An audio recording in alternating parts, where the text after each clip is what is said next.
जय श्री राम। हमारे सनातन धर्म में शायद ही कोई हो जो हनुमान जी की भक्ति और शक्ति से वाकिफ नहीं हो।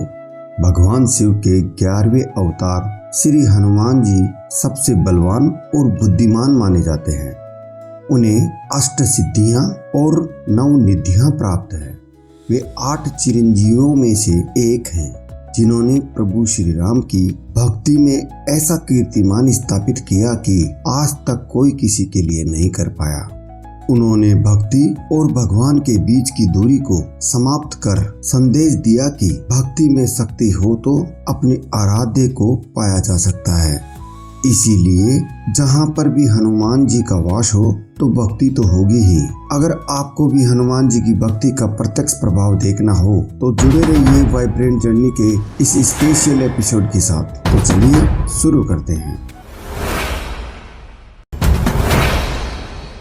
जिस तरह यहाँ स्थित सैकड़ों मंदिर जयपुर शहर को धार्मिक नगरी बनाते हैं, उसी तरह यहाँ स्थित खोले के हनुमान जी के बिना जयपुर शहर की धार्मिक यात्रा पूरी नहीं की जा सकती।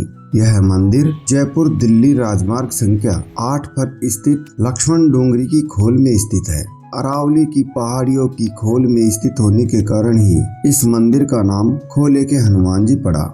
जयपुर में दिल्ली बाईपास पर ही रामगढ़ मोड़ के सामने इस मंदिर तक जाने के लिए एक भव्य स्वागत द्वार बनाया गया है। सांगानेरी गेट की स्टाइल में बना यह स्वागत द्वार बहुत विशाल और खूबसूरत है। सड़क पर गुजरते समय अनायास ही यह तोरण द्वार आपका ध्यान खींच लेगा। स्वागत द्वार से ही 2 लेन की शानदार रोड है। सड़क के दोनों तरफ का नजारा बड़ा खुशनुमा है। यहाँ कई पुरानी छतरियां और पुरानी इमारतें हैं। यह मंदिर जयपुर दिल्ली बाईपास से मात्र 2 किलोमीटर की दूरी पर है। बताया जाता है कि बाबा निर्मल दास ने इस निर्जन और सुनसान स्थान पर हनुमान जी की साधना की थी।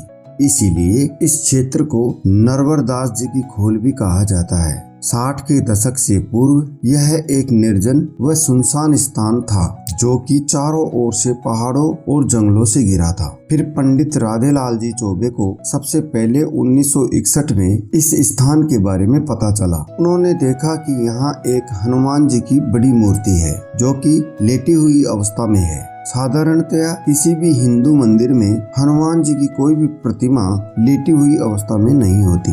इसीलिए पंडित राधेलाल चौबे जी ने इसे असाधारण माना और वहीं रहकर अपने अंतिम समय तक पूजा पाठ किया। पंडित राधेलाल चौबे जी ने ही इस मंदिर के विकास और गौ सेवा के लिए नरवर आश्रम सेवा समिति की स्थापना भी की। इस समिति के बनने के बाद पंडित राधेलाल चौबे जी की आराधना, साधना, सच्ची निष्ठा और भक्ति के कारण ही मंदिर में इतना विकास संभव हुआ। उन्होंने ही अपने अथक प्रयास और मेहनत से इस निर्जन स्थान को बेहद खूबसूरत और देखने लायक रमणीय स्थान बनाया। हिंदू लोगों में श्री राम और हनुमान जी के प्रति गहरी आस्था है। यही आस्था दूर दूर तक के लोगों को यहाँ तक खींच कर लाती है। यहाँ पहुँचते ही आपको वाहन पार्किंग की व्यवस्था मिल जाएगी। शहर की आपाधापी और भीड़ भाड़ से दूर यहाँ पर आपको एक अलौकिक शांति का एहसास होता है। पार्किंग के पास ही आपको पहाड़ों पर स्थित वैष्णो देवी व महादेव मंदिर के लिए रोपवे का टिकट काउंटर मिल जाएगा। अगर आप एडवेंचर और रोमांच के शौकीन हैं तो रोपवे के जरिए आप पहाड़ी पर स्थित माता वैष्णो देवी और महादेव जी के दर्शन कर सकते हैं। रोपवे की टिकट आप अपने हिसाब से 1 वे या आने जाने की ले सकते हैं। अरावली पहाड़ियों के बीच यह एक बेहतरीन आध्यात्मिक व खूबसूरत धार्मिक स्थान होने के साथ ही जयपुर का एक महत्वपूर्ण पिकनिक स्पॉट भी है। आप यहाँ साल के किसी भी समय आ सकते हैं। आपको यहाँ हमेशा लोगों की चहल पहल नजर आ जाएगी। फिर भी सितंबर से फरवरी के बीच का मौसम बड़ा सुहाना होता है। जयपुर घूमने के लिए यह मौसम बहुत बढ़िया होता है।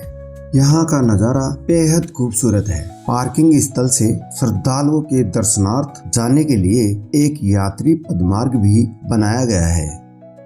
यह यात्री पदमार्ग गुलाबी पत्थर से बनाया गया है। शाही अंदाज में बना यह आलीशान यात्री पदमार्ग बड़ा भव्य है। ऐसा लगता है मानो किसी राजमहल का रास्ता हो। इसमें से चल कर जाने में आपको ऐसी ही फीलिंग आएगी। आगे चलने पर आपको दोनों ओर बेहद खूबसूरत छतरियां और बारादरियां मिल जाएगी। यहाँ की आबो हवा में ये प्राचीन हवेलियां, मंदिर आदि बड़े मनमोहक लगते हैं। सड़क के दोनों तरफ प्रसाद और खाने पीने की बहुत सारी दुकानें हैं। मुख्य निज मंदिर से पहले ही एक और तोरण द्वार आता है, यह भी देखने लायक है। इस गेट पर एक बहुत बड़ी स्क्रीन लगी हुई है जिस पर मंदिर की आरती का लाइव प्रसारण किया जाता है।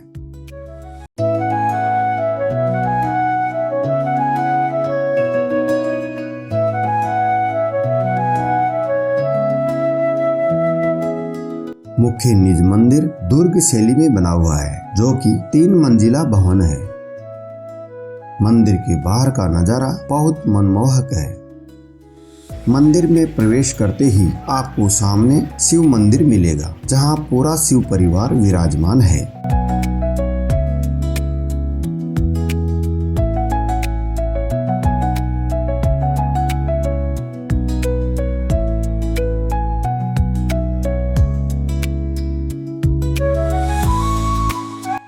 शिव मंदिर के पास ही मुख्य निज मंदिर का आंतरिक गर्भगृह शुरू हो जाता है। प्राचीन मंदिर का यह आंतरिक गर्भगृह बहुत विशाल है। इसी गर्भगृह में लेटी हुई अवस्था में हनुमान जी की दुर्लभ प्रतिमा विराजमान है। यहाँ हनुमान जी की नियमित पूजा अर्चना की जाती है। गौरी पुत्र विघ्न विनाशक भगवान श्री गणेश जी की एक विशाल प्रतिमा स्थित है। भगवान श्री गणेश अपनी दोनों पत्नियों रिद्धि और सिद्धि के साथ नृत्य अवस्था में विराजमान है। इस मंदिर का दर्शन हॉल इतना विशाल है कि यहाँ लगभग 500 लोग एक साथ बैठकर पूजा पाठ कर सकते हैं।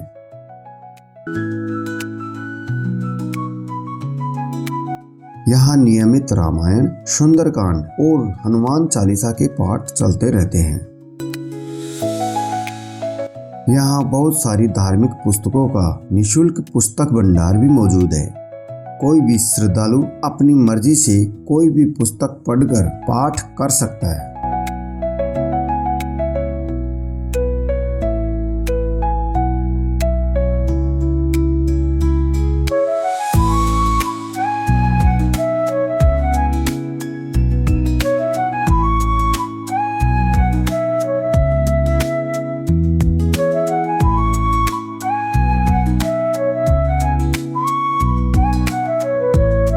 यहाँ से निकलकर थोड़ा ऊपर जाते ही आपको एक और शिव मंदिर मिलेगा।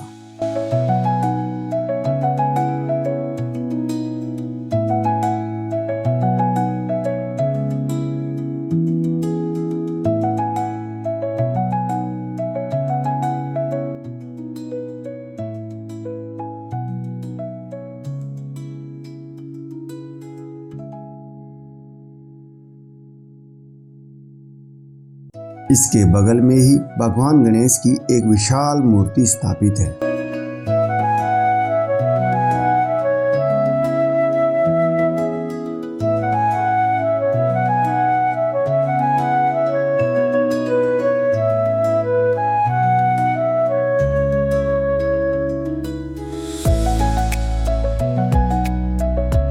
मंदिर समिति की ओर से एक पंडित राधेलाल चौबे वेद विद्यालय भी संचालित है।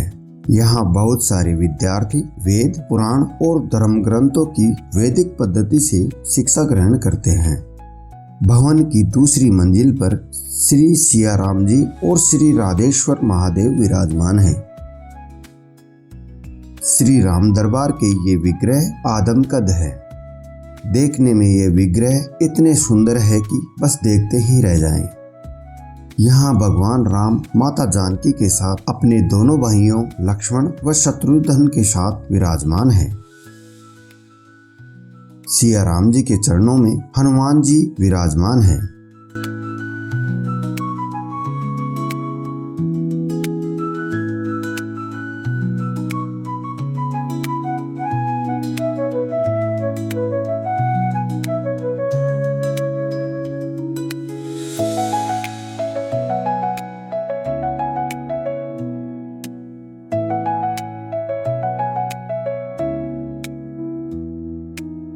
श्री राम दरबार के बगल में ही गोस्वामी तुलसीदास जी की प्रतिमा भी मौजूद है।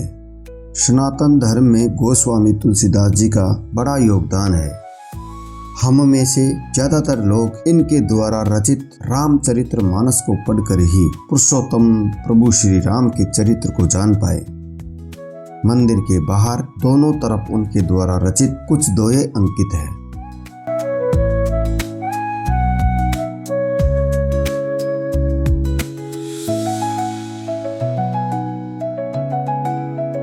श्री राम दरबार का ये दर्शन हॉल भी बहुत बड़ा है। दर्शन हॉल की दीवारों पर रामायण काल के मनभावन चित्र और श्लोक व दोहे अंकित है। यहाँ सामने ही पंडित श्री राधेलाल जी चौबे की और उनके द्वारा शुरू की गई संस्था श्री नरवर्ष आश्रम सेवा समिति की कुछ झलकियां भी चित्रित है। दरबार के गुंबज में की गई शीशे की मीनाकारी और नक्काशी बेहद खूबसूरत है।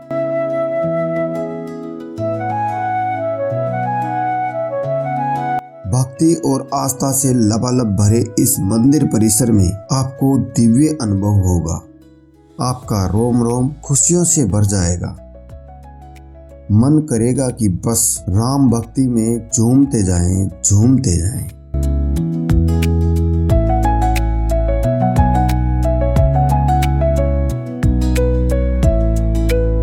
इसी राम दरबार से बाहर निकलते ही श्री राधेश्वर महादेव का मंदिर है।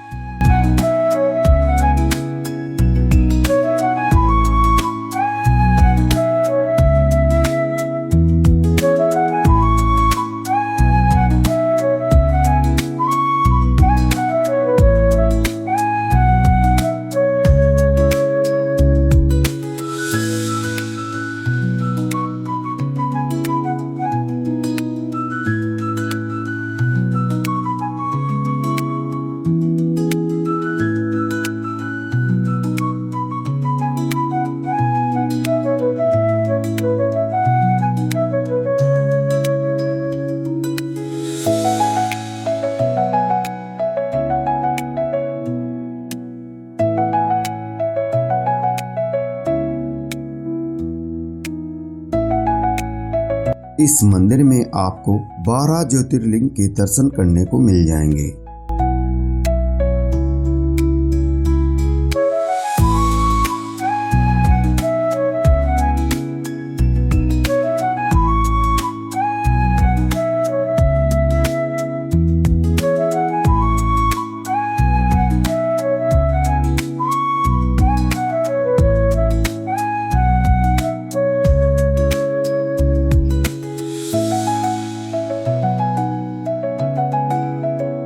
बरसात के दिनों में बाहर का नजारा बेहद सुहावना हो जाता है।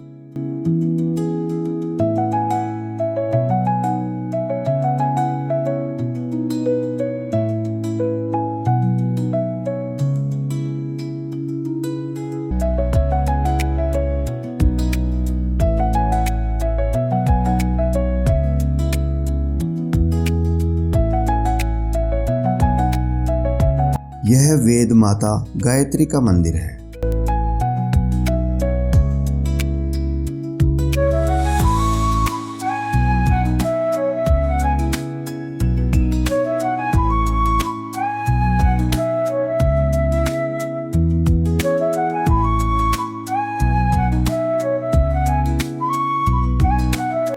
यहाँ बड़े बड़े अक्षरों में गायत्री मंत्र भी अंकित है।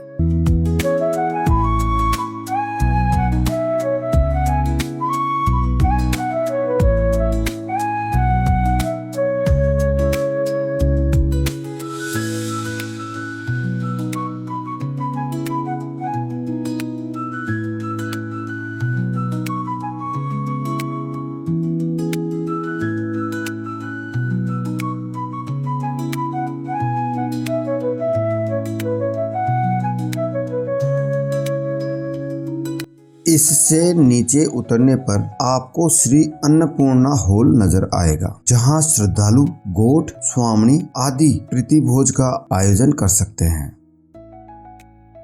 इसमें 500 लोगों के एक साथ बैठकर भोजन करने की सुविधा है।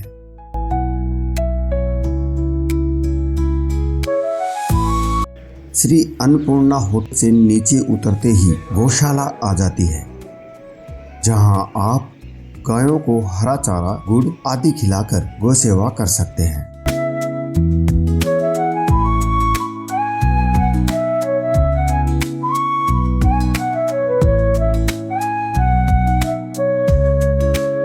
गौशाला के पास ही प्राचीन होमशाला है, जहां आप यज्ञ, हवन आदि करवा सकते हैं।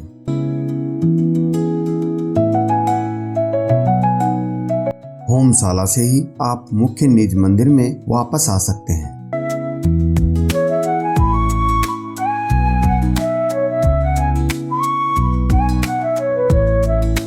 श्री नरवर आश्रम सेवा समिति की ओर से मुख्य आयोजनों और त्योहारों पर विकलांगों और बुजुर्गों के लिए निःशुल्क वाहन सेवा भी रहती है।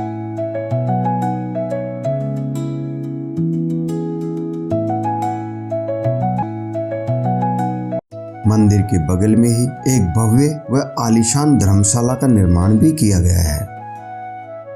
इसका निर्माण नागर शैली में किया गया है।